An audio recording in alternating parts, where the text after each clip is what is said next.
आसिफ जरदारी साहब के हवाले से खबर है कि उन्होंने इस्तीफों के हवाले से कम्युनिकेट कर दिया है मियां नवाज शरीफ को।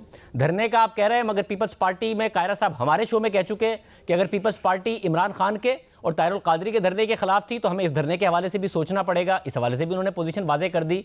तो आप ये कह रहे हैं कि जिद्दोजहद जारी रहेगी, तो यानी 2023 तक जारी रहेगी, फिर आप लोग लॉन्ग मार्च करते रहेंगे, जलसे करते रहेंगे, धरना होगा नहीं, इस्तीफे आएंगे नहीं?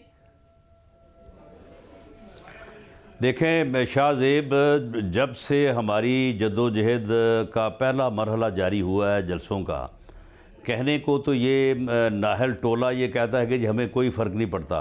आप मुझे बताएं कि जब से पीडीएम ने जलसे शुरू किए हैं, इन्होंने उन जलसों के ऊपर तबसरा करने, उन जलसों को रोकने, उनके ख़िलाफ़ प्रोपेगेंडा करने, उनके ख़िलाफ़ जो है वो उनको छोटा या बड़ा साबित करने के अलावा इन्होंने किया क्या है? कोई गवर्नेंस मुझे बताएं कि इस दौरान इन्होंने की हो।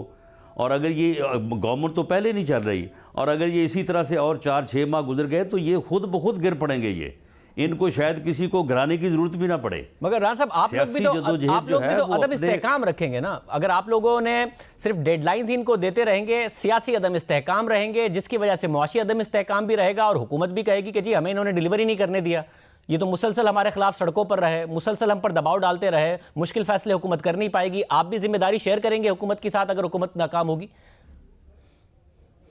तो ये 2.5 साल जब 2.5 साल में जब अपोजिशन जो है वो इनको कहती रही कि आएँ चार्टर ऑफ इकॉनमी करें, आएँ बैठें सारे मामलात को हल करें, तो ये गालियाँ देते रहे आगे।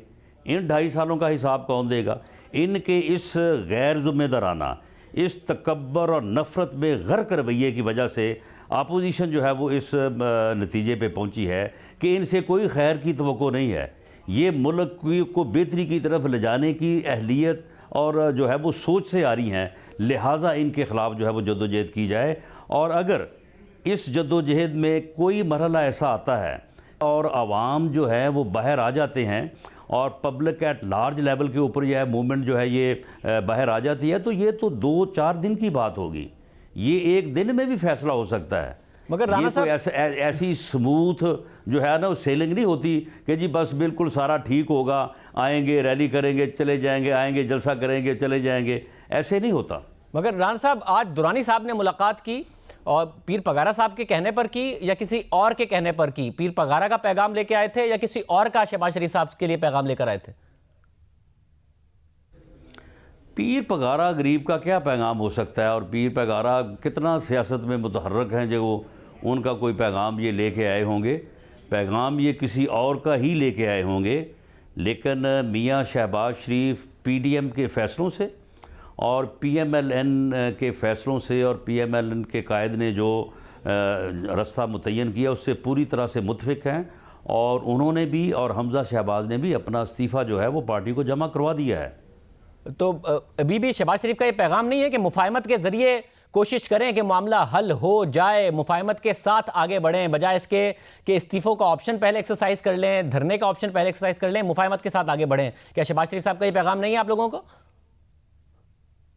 देखें शाहजेब, मामला ये है कि अगर अब मैं ये बात करूं तो फिर इसको अदरवाइज़ मानी ना पहनाए जाएं। 2.5 साल हम क्या करते रहे हैं?